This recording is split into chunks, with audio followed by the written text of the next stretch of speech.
Hello，大家好，毛毛。今日咧會帶大家去食陳家子周邊嘅小食嘅，之後再同大家介紹陳家子啊。Go！咁呢間雞雜湯咧已經開咗好多年㗎啦，應該有成20幾年啦。咁一直咧都係冇名嘅。咁我好多年前咧就經常嚟食㗎啦。不過佢紅咗之後咧排隊太犀利啦，我咧就冇再過嚟食啦。所以今次咧就再睇睇佢出品點樣啦。呢間咧全廣州最有名嘅雞雜湯啊，地址咧喺中山7路隆慶里20號，最近嘅地站咧係陳家子站 C 出口，步行250米。咁依家咧係早上嘅9點40幾分咋，就已經有街坊喺度排緊隊啦，而且咧佢都鋪開咗好多凳仔啊。9點半咧就開始供應豬紅湯啦，大約10點鐘之後咧先有雞雜湯㗎。咁逢周日休息。豬紅湯咧就5蚊嘅，雞雜湯咧就11蚊。再煲好咗啦，依家咧係10點過幾分鐘啦，即係10點後咧先至開始供應雞雜湯嘅。咁佢係會先撇咗啲油同埋上面嘅泡泡啊，即係小店咋，做得好細緻啊。一份喺度食11蚊，起提呢碗頭啖湯，而且開蓋咧就聞到好濃郁嘅酒香味同埋紅棗啊、枸杞嗰啲藥材味啊。喺度食㗎？喺度食嘅。好。11蚊嘅份量咧唔細㗎。啱先就浮面見到有好多嘅雞蛋啦，咁而家畢咗出嚟啦，會唔會少料啲咧？係唔會㗎，因為半碗都係料啊，好多嘅雞蛋、雞腸、紅棗，個湯底咧係仲會加酒嘅。而家係試下個味道夠唔夠香濃？嚟飲翻碗咧真係好補啊！湯色好清嘅，咁個味道咧濃郁都好味嘅，就係要排隊咯，同埋呢個就餐環境。料咧就同以前一樣足，不過感覺湯咧就冇以前濃，酒味咧亦都冇以前香，藥材味咧亦都冇以前個香濃咯。11蚊嘅小食冇咩好講啦，值得試嘅。料咧就同以前一樣多嘅，你睇下飲晒湯之後，剩低嘅全部都係料啊！我就飲埋最後一啖湯，食埋啲料先。之後咧就專心食料啦。食完之後咧，我哋就出發去下一間。我哋食完之後咧就非常之多人啦。其實喺雞雜湯嘅對面就係永利飯店啦。對永利飯店有興趣嘅就可以睇我哋呢期影片啊。呢兩間鋪可以安排埋一齊試嘅喎。咁我哋依家食完啦，就沿住呢個方向行100米，之後往右轉就係我哋要食嘅第2間店啦。Go go go！轉彎之後咧就見到㗎啦，偉明腸粉店，咁係陳家子附近性價比好高嘅一間拉腸店啊。最近嘅地站咧係陳家子站 C 出口，步行350米。我哋嚟食翻個拉腸啦。唔該，俾份炸麵腸同埋一份牛肉腸啊。打包仔。喺度食。消費完畢16蚊，攞住牌牌等送餐。6蚊雞嘅炸麵腸，炸麵咧即係油炸鬼啊！我記得咧就有觀眾問廣州有冇得食呢種腸喎，其實真係有㗎，我由細細到大都有㗎，就係咁樣包住㗎啦。呢間店俾嘅豉油咧係非常之多嘅，保證你夠用啦。呢份拉腸嘅皮咧睇得出係比較薄嘅，已經好明顯咁見到份炸麵啦。炸麵真係好大條，炸麵夠脆啊！而且佢腸咧有米香味㗎，唔會太過厚。最緊要6蚊雞，呢個份量抵食啊！炸麵好脆咁樣搭配咗拉腸之後咧，有唔同嘅口感啊，寫身比較豐富有層次嘅。咁佢呢度嘅炸麵咧，唯一缺點就係好大條啊，所以要好大個口嚟食咗佢啊，有啲困難咯，對於我嚟講。但係夠晒脆，好食嘅。豉油方面咧，呢度嘅調味咧係比較鹹少少嘅，唔係嗰種甜豉油。我而家咧試一試另一份腸啦。10蚊雞嘅牛肉腸份量咧係呢個大細嘅，係屬於大㗎，所以好多街坊就幫襯㗎。咁我試一試個味道啊。咁佢呢度做嘅係鐵板拉腸，所以咧其實係會偏厚一啲嘅，亦都冇補拉腸咁滑。咁佢呢個牛肉腸咧係冇放韭黃嘅，反而放咗葱。分量巨大，牛肉滑，腸有米香味啊！而且咧佢呢個厚度喺鐵板腸裡面咧，其實算係薄㗎啦。俾你睇一睇啊！呢個厚度啫喎，所以都唔錯㗎。而且10蚊雞就呢個份量啦，真係好抵食啊！炸麵腸嘅話咧，只需要6蚊雞咋，係好抵食㗎。其實偉明腸粉店咧，最初期係開響1巷㗎，所以咧，益康係依家廣州嘅腸粉界嘅試煉場啊，地獄級難度㗎。喺嗰度打拼出嚟嘅拉腸店咧，都兼具咗呢個大件夾抵食嘅特性㗎。咁我哋依家咧就出發去第3間店啦。我哋沿住呢個方向行100米，之後咧往左轉就會去到㗎啦。就係呢間啦，胡椒豬肚湯，咁都開咗好多年㗎啦。最近嘅地鐵站咧就係陳家祠站 F 出口，步行350米。咁呢間店咧就好少人知道嘅，唔係好紅嘅咋。咁我最中意佢嘅胡椒豬肚湯，佢咧就仲有賣糯米飯同埋豬腸粉嘅。胡椒豬肚湯咧就13蚊一碗嘅。唔該，俾碗胡椒豬肚湯啊！喺度食緊。係喺度食。整唔整個糯米飯？哦，嚟一份嚟一份。嗱，今日仲有個花膠瑤柱響嗰邊，1個星期1次嘅，整到咁高級啊！花膠瑤柱響嗰邊湯，我一共幾多？你哋係搞咩㗎？食嘢啫，記錄生活。所以一共幾多？14加唔使我哋計27。42蚊咁大個套餐啊！借個腸同碗湯比較夠啊，所以食埋中午飯。咁我要咗糯米飯啦，加豬肚湯啦，再加埋一個逢今日先有嘅花膠瑤柱響螺片煲豬骨湯，14蚊嘅，成 set 咧就42蚊，13蚊胡椒豬肚湯我最愛啊！咁擺咗有豬肚啦、腐竹啦，同埋有好濃郁嘅湯啊，奶白色嘅，非常之靚，夠晒足料，量都唔細㗎，有咁大碗嘅。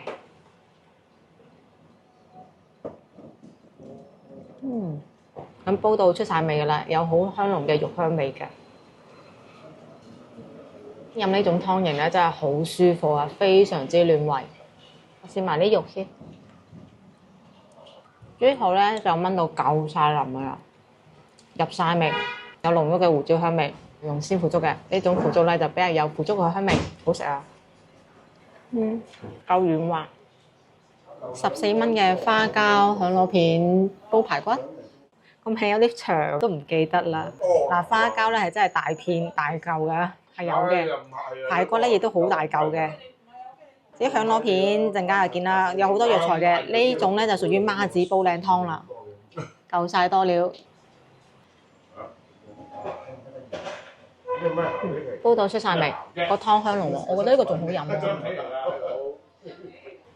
細路都話啊，湯味濃郁，俾嘅料夠足就係好飲噶啦。最緊要唔放味精啊，要健康噶嘛，係咪啊？你屋企有冇可能用味精啊？好似買嚿花膠，花膠軟滑有厚度，黐口嘅喎，有膠質喎，而且俾咁大塊，我唔知啊。老闆娘話每星期就係得1日會供應呢個特殊湯型啦，係值得一試嘅。趁住呢間店唔係好紅啊，少人知啊，唔使排隊啊嘛。真係多料㗎，而且咧佢用咗陳皮嚟調味啊。咁啱先嗰塊咧就係螺片啦。咁佢呢度做嘅係濃湯型㗎，無論係胡椒豬肚湯定係呢款湯咧，都係好濃郁㗎，唔係話清湯寡水。所以呢10幾蚊咧係好值㗎。嚟得廣州咧就梗係要飲翻碗靚湯啦。咁足料喎，飲得過啊？足料糯米飯呢個咧係17蚊一盒嘅份量，咁有14蚊一碗嘅版本嘅。我2個人啦，當中午飯食㗎啦，所以要嘅量咧係大啲㗎。呢個用料咧係好足㗎，因為糯米飯入邊有好大粒嘅瑤柱啊，同埋有蝦米、臘腸，好多嘅花生，而且係華鹽花生，正啊，唔會好肥嘅臘腸。仲有好多菇片、蝦米嘅，一啲都唔比我哋海珠區食到嗰間差㗎。好，我就開始食啦。就係店仔細細咯，你睇唔出佢有呢種出品㗎，其實質量唔差㗎。做嘅係蒸嘅糯米飯啦，料夠足夠靚咧，吸收咗個精華就好食㗎啦。哇！瑤柱真係好大粒，而且好有瑤柱香味，咬得到一絲絲嘅質感嘅，唔係差嘅貨。你試埋花生，非常之脆啊，好滿意。花生係我每一次嚟食都好滿意嘅。睇下佢啲臘腸，臘腸香味唔錯，比個臘腸好好啊！呢份量咧真係唔細㗎，我覺得10幾蚊咧係抵食㗎。作為中午飯嚟講咧，我覺得唔錯啊，性價比高啊！呢個嘅湯咧都係行濃郁路線㗎喎，中意佢呢種老媽子靚湯系列㗎。呢個咧我問咗佢啦，係逢週4會做呢個花膠湯嘅，而星期5咧就會做龜湯啊，其他嘅日子咧係大部分係會做雞湯嘅。建議咧就逢星期四或者星期五嚟試啊，呢兩款湯更加值得啊，料好足啊，好飲啊。咁就食飽飽啦。咁今次推薦嘅呢3間店咧，其實我以前都有食開㗎。今次再嚟食翻咧，有進步嘅，亦都有退步嘅。5星推薦嘅咧係最後食到嘅招牌胡椒豬肚湯啦。佢而家係多咗好多湯型㗎，而且咧出品係好好㗎。唔好睇佢單價好似貴啊，10幾蚊一碗湯，但係佢用料好足㗎，而且個味道咧係唔差㗎。特別係推薦佢逢星期四嘅花膠湯同埋逢星期五嘅龜湯。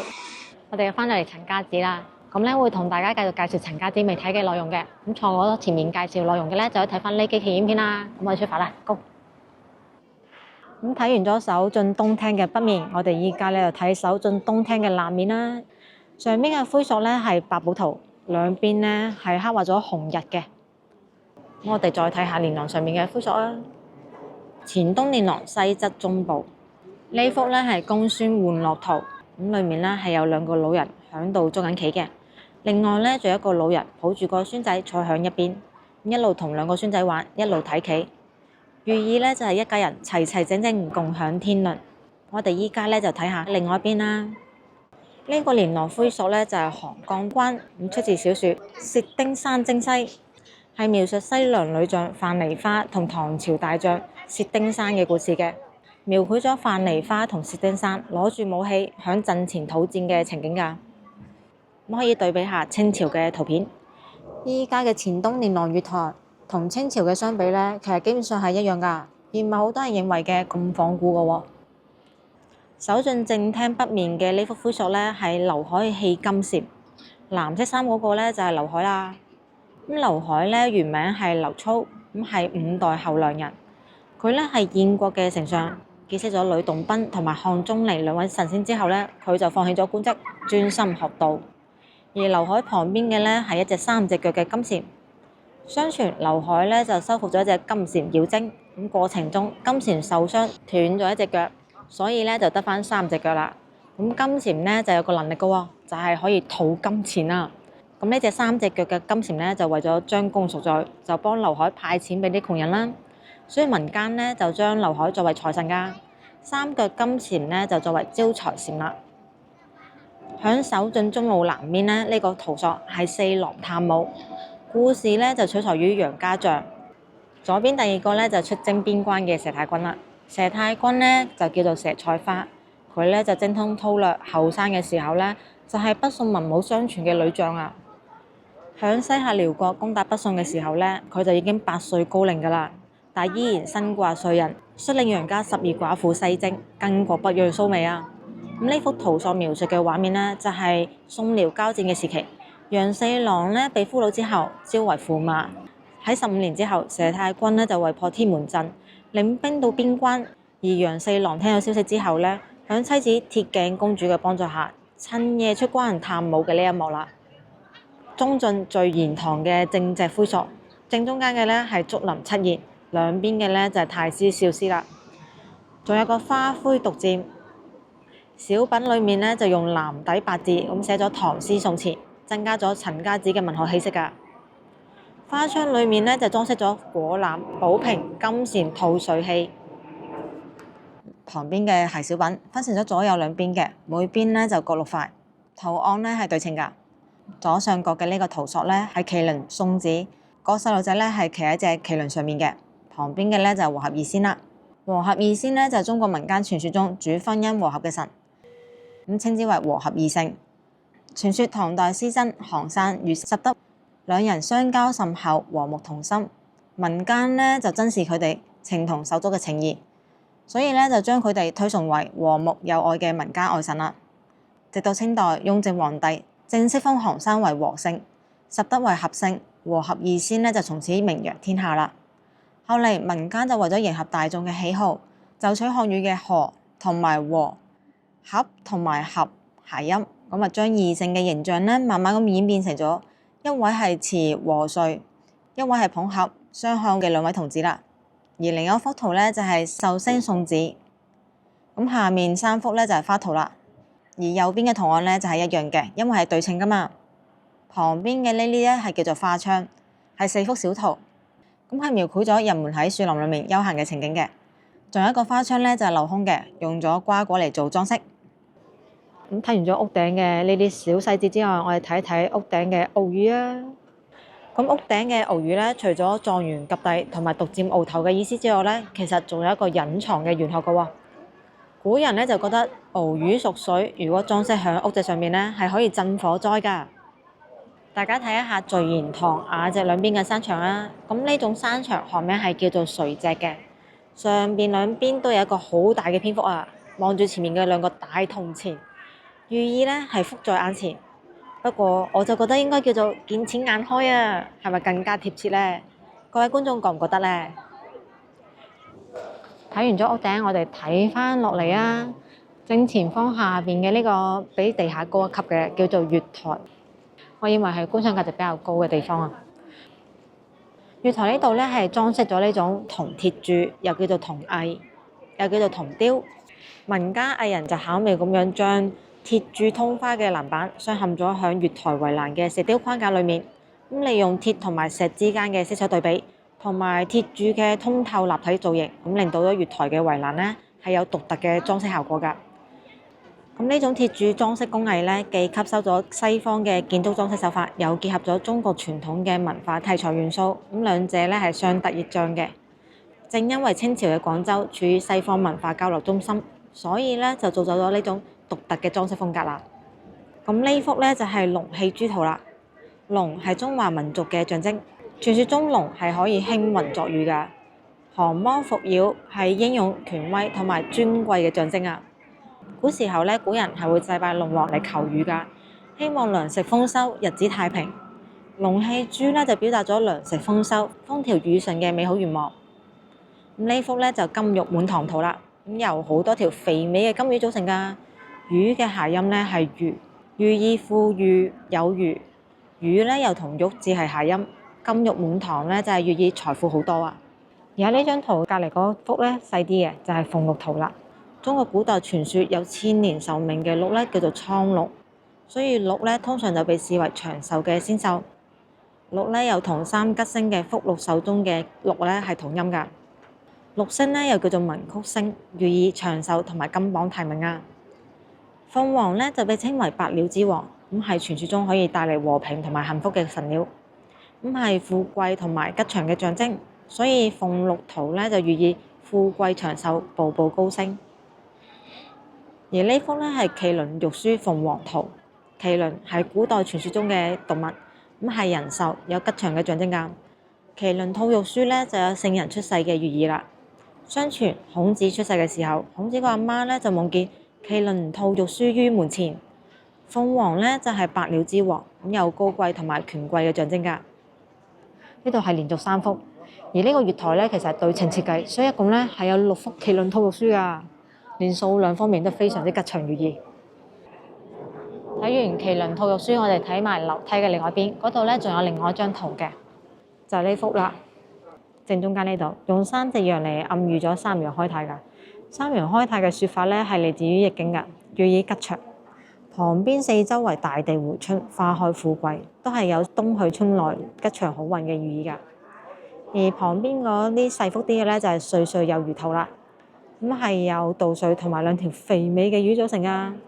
穗咧就同歲諧音，而魚咧就同魚諧音，夾埋一齊咧就係歲魚啦，表達咗生活富裕、家庭殷實，寓意豐衣足食、年年幸福、歲歲有餘嘅富裕生活。而旁邊另外一幅咧就係鰲魚圖啦。鰲魚咧就係中國崇拜嘅吉祥物，龍頭魚身，鰲魚嘅形象咧通常係用於吉祥圖案㗎。呢幅銅鐵柱係用咗鰲魚嘅形象，表達咗陳氏族人希望後世子孫可以獨佔鰲頭、高中狀元、光宗耀祖嘅願望㗎。好，睇完咗鐵雕，我哋睇睇呢個整體嘅月台啦。月台上面嘅柱咧，全部都有雕刻呢個喜上眉梢㗎，做工非常之精細。除咗柱上面有喜上眉梢之外咧，柱頭上面都有雕刻圖案嘅。咁我哋而家就上月台度慢慢睇。扶手呢度咧係有獅子嘅。每一條樓梯邊咧就有2隻，呢啲獅子咧做得好仔細嘅，小獅子形態各異啊，非常之生動活潑。一上到嚟月台就會見到其他嘅柱頭啦，上面係雕刻咗唔同嘅瓜果㗎。咁聚賢堂前面呢個月台係嶺南石雕裝飾藝術嘅代表，石欄杆上面柱頭咧係用咗鏤雕技法嚟雕刻咗盤盤嘅仙桃啦、桔子、楊桃、佛手，各種各樣嘅嶺南瓜果，你認得幾多樣啊？呢啲係作為貢品嘅，既富有嶺南風情，又寄予咗陳氏子孫以果品祭祀天地神靈同埋祖先嘅虔誠敬意嘅。好，咁我哋睇完咗呢啲瓜果之後，就睇睇呢班石獅子啊，做得好仔細。咁呢班石獅子咧係分公同埋乸嘅喎，你睇睇呢隻係公定乸？再對比下前面嗰隻，係咪做得好仔細咧？我哋就唔騷擾人哋啦。咁我哋首先睇聚賢堂上邊嘅石梁架，有雙龍戲珠嘅高浮雕圖案嘅，二龍相對，體型修長，以爪護珠。龍咧就係中國古代傳說中嘅神異動物，佢產生於華夏圖騰文化。遠古嘅三皇五帝咧都係以龍作為圖騰㗎。龍珠咧就可以避水火，係吉祥嘅象徵。莊子有云：千金之珠必在九重之淵，而利龍合下。粵人言云：種千畝木蘆，不如一龍珠，寓意吉祥、富貴同埋權威㗎。而兩邊嘅石柱頭咧就係張飛戰馬超啦，冇有兩條鬚攞槍嘅咧就係馬超啦。旁邊嘅人仔咧就擂鼓同埋攞住馬字旗嘅，另外一邊咧就係張飛啦，肯定就係攞百丈蛇矛啦。張飛都好容易認㗎咋，因為佢有個大肚腩啊。佢旁邊嘅人咧就擂鼓同埋攞自支張字旗嘅，凡係有人擂鼓咧都係戰嘅意思啊，所以呢幅石雕咧就叫做張飛戰馬超啦。該故事咧就取材於《三國演義》。漢代末年，張魯咧就命令馬超攻打嘉文關。諸葛亮咧就用激將法派遣咗張飛迎戰，馬超、張飛連續交戰，勝負難分。識天色將晚，遂各自安排燈火，挑燈夜戰。挑燈夜戰嘅出處咧就係喺呢度啦。之後諸葛亮咧就派人散佈流言，令到馬超進退兩難啊。再派人去游說，馬超最後就歸順咗劉備啦。今期影片咧就到呢一度啦，下一期會同大家繼續介紹陳家祠同周邊美食㗎。咁將我視頻想食地道粵菜就關咗頻道啊，點個 like 翻去俾朋友仔，下期見啦，拜拜。